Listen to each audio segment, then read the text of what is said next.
Bom dia, primeiro, beleza?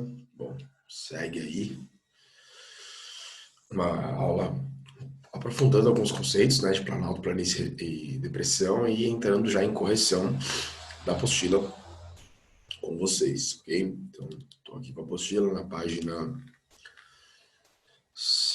512, tá? Então, planaltos, estruturas de relevo mais altas que o seu entorno, ok? Onde a erosão supera a sedimentação. Ponto. No Brasil, alguns deles são marcados pela presença de picos elevados, tá? E formações de chapadas e serras. Tá? No litoral, serras, no centro-oeste, chapadas. Em algumas regiões, picos, né? Como vocês estão vendo aí, o Pico da Neblina, na Serra do Imari, né? No estado do Amazonas. Ponto mais alto do Brasil, com 2.993 metros.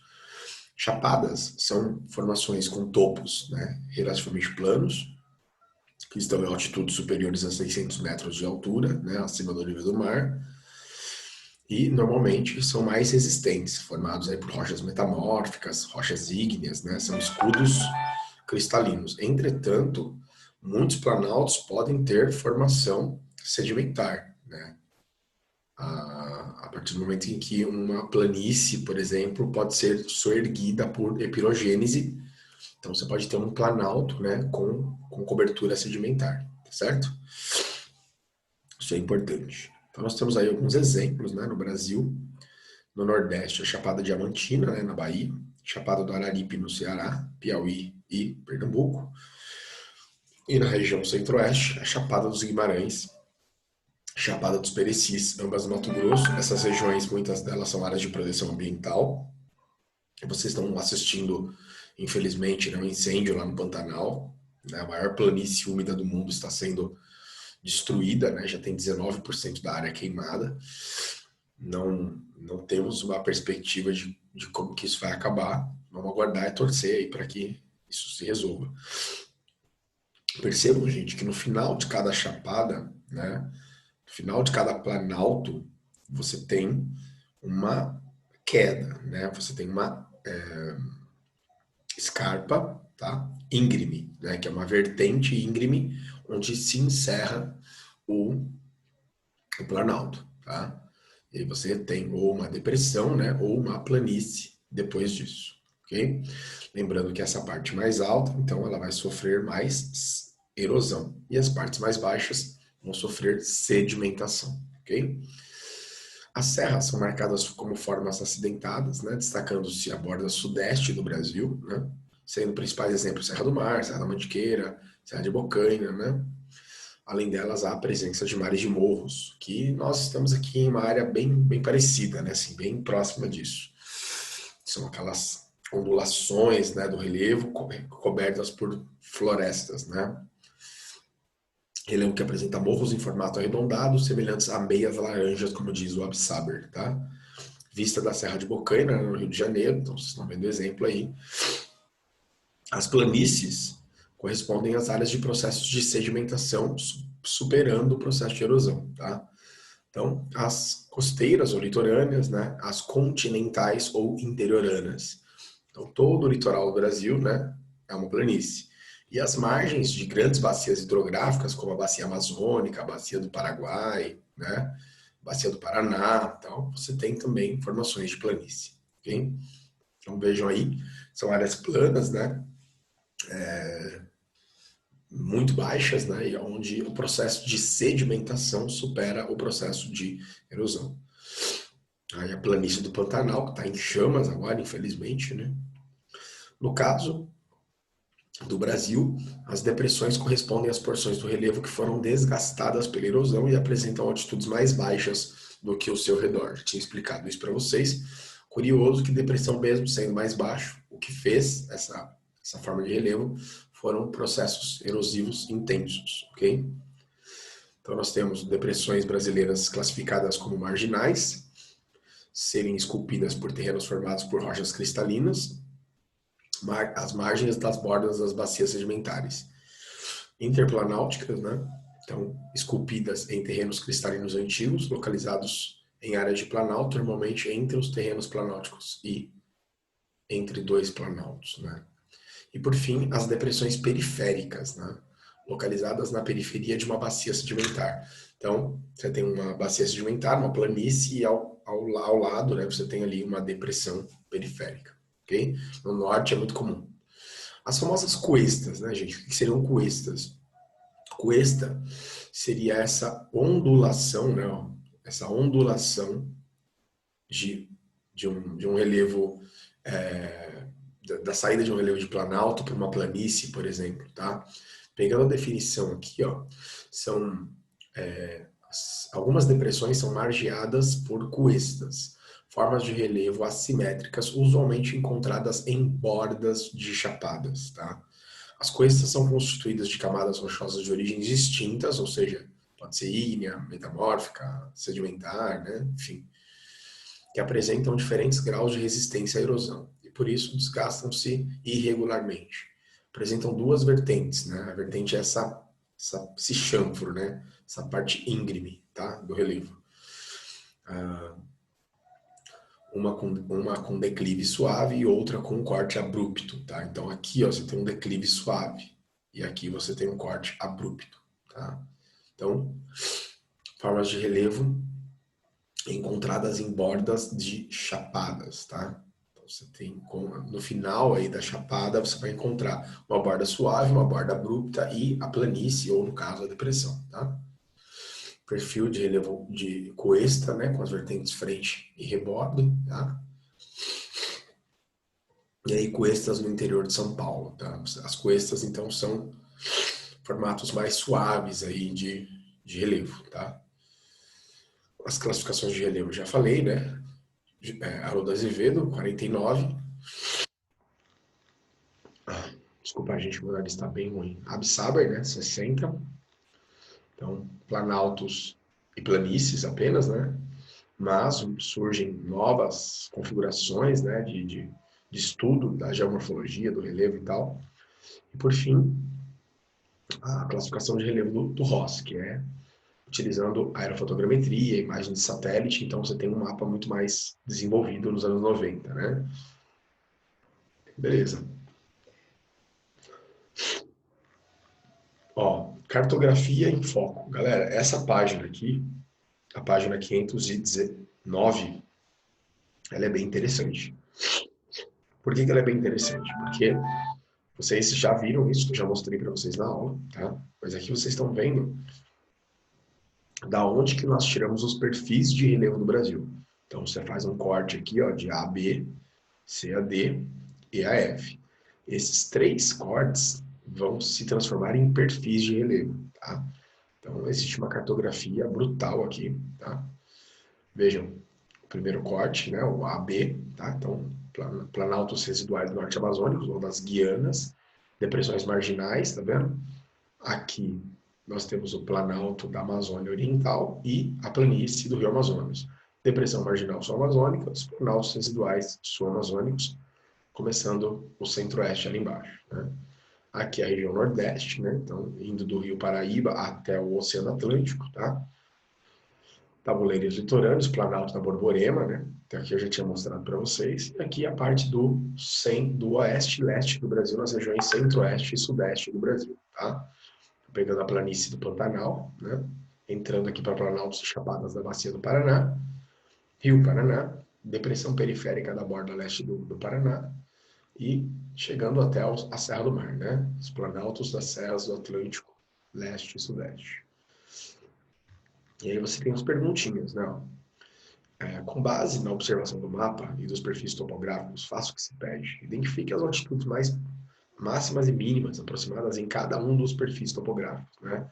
Então, no AB lá, né, você tem até 3.000 metros e mínima de 400 metros. No C e D, que é do Nordeste, né, você tem 1.000 a o nível do mar, 0. E no Centro-Oeste e Sudeste, mesma coisa, né? Um pouquinho mais aqui, é 1.100 a nível do mar, 0 metros, tá? Com base nas imagens, explique o que é uma depressão, tá? Então, depressão é um relevo abaixo dos seus concorrentes, né? Abaixo do relevo, dos relevos ao redor, tá? É um tipo de relevo que fica abaixo dos relevos ao seu redor, abaixo da planície, abaixo do planalto. Pode ser relativo, quando está acima do nível do mar, ou absoluto, quando está abaixo do nível do mar. Lembrando que o Brasil só possui depressões relativas, tá? Todas acima do nível do mar. 3. Considerando as características das subunidades do relevo apresentadas, qual se encontra menos desgastada pela erosão? Justifique. Então, são os planaltos residuais norte-amazônicos, tá? Porque são os mais altos. Essa é a justificativa. Se são mais altos, sinal que sofreram um pouco menos de erosão do que o restante dos relevos brasileiros, tá?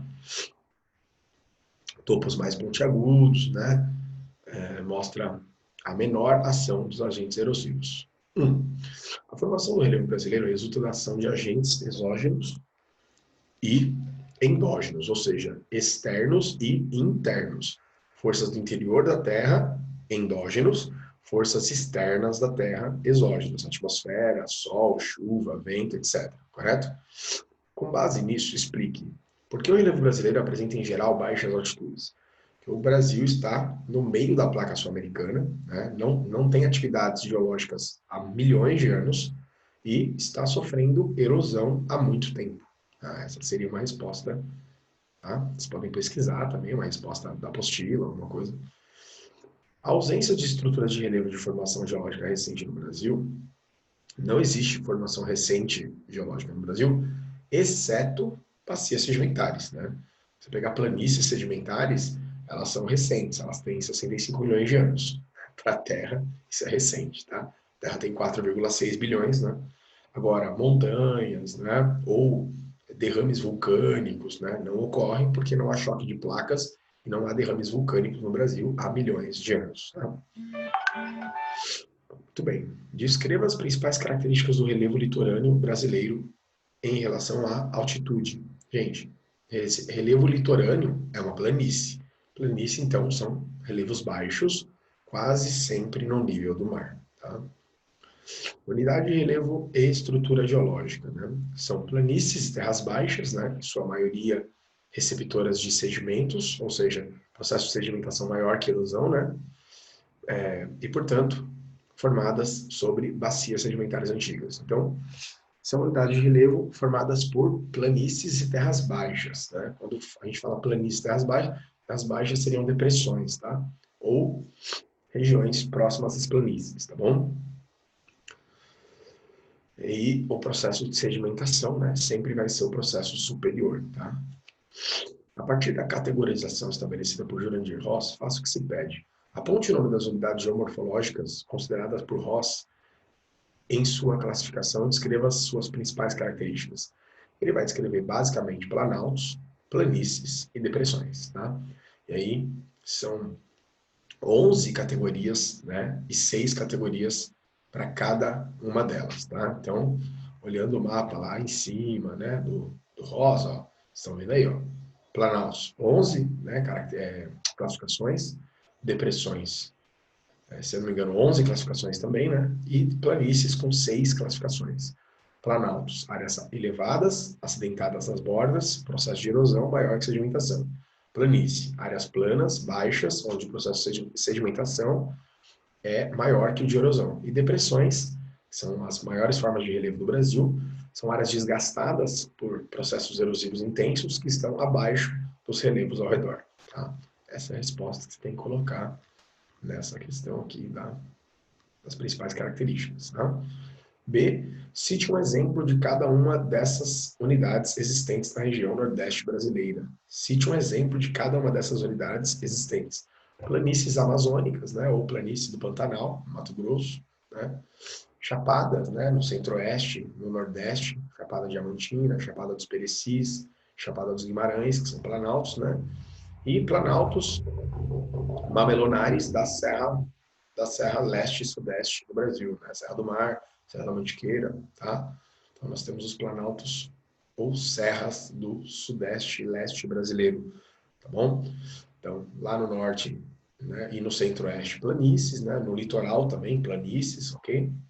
Depressão sertaneja, depressão marginal norte e sul amazônica, depressão marginal do leste do Paraná, né? Aqui no caso do Centro-Oeste e Sudeste. E os planaltos, a gente pode falar das serras e das chapadas, ok? Os planaltos também norte amazônico, sul amazônico, né? Tem ali também alguns exemplos que podem estar citando. Gente, façam um estudo do mapa, tá? E dos perfis de relevo para vocês poderem entender melhor isso, tá? Explique qual é a principal diferença entre a classificação de Ross e a classificação dos seus precursores, né? Do Haroldo Azevedo e Absaber.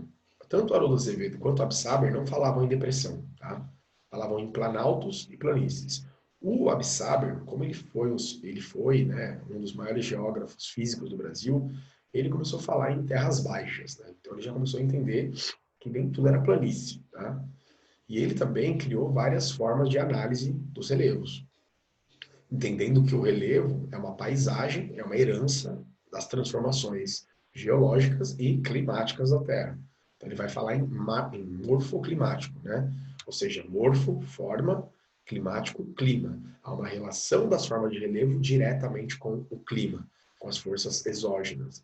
E aí ele começa a entrar nessa linha de terras baixas, planaltos, mas os mapas dele, né, as classificações dele ficam em planaltos e planícies.